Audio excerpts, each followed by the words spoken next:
Hey, it's follow-up questions for August 3rd, Community of Grace Presbyterian Church.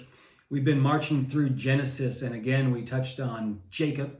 This week, we had the story where this man, God, angel thing wrestles Jacob and gives him a new name. New names are very normal in the Bible. Saul to Paul, Abram to Abraham, Sarai to Sarah. But Jacob's new name is Israel, and it's kind of a hot word these days in the modern news, not just the Bible. So someone asked, what's the comparisons, the differences between Jacob's Israel and the modern state of Israel today? So Kelsey? Yeah, so a couple-minute video is not really long enough to get into all the weeds of what's happened in Israel recently and in past history, but I can say succinctly that there is a difference between what we read about in the news right now about Israel and what we read about in the Bible about Israel. So right now, if you hear someone, at least outside of church, talking about Israel, they're probably referring to a country in the Middle East. This country, like most other countries, is on a piece of land where a whole bunch of different people live, and it's under control of a certain government.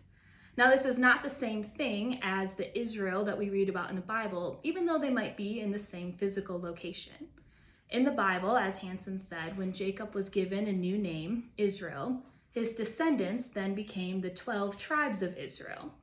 These 12 tribes, the Israelite people, lived under the same covenant relationship that God had made with Jacob's grandfather, Abraham. The Israelite people, also sometimes you might hear them called the Hebrews or the Jewish people, those are not the same people that live in the land of Israel today. Some of them might be of the same descendants, but they're not the same people group, this ancient tribe that had a covenant relationship with God versus this modern political state in the land of Israel. Yeah, and this day and age, the modern political state is in the news a lot because of their relationship with their neighbors, the Palestinians. The governments between Netanyahu and Hamas are always at odds. The people sometimes have far more peace amongst each other than our news tends to tell us.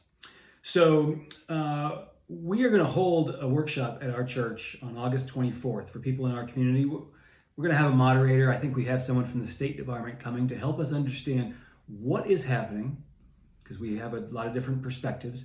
How do we feel about that? Because people have a lot of different feelings. And what can we do from way over here? Other than just prayers and thoughts, what can we do maybe to help the people, especially of Gaza, who are in such a struggle, but also those in Israel who feel stuck by this conflict? If you and your community want to do the same thing, find someone who can lead it.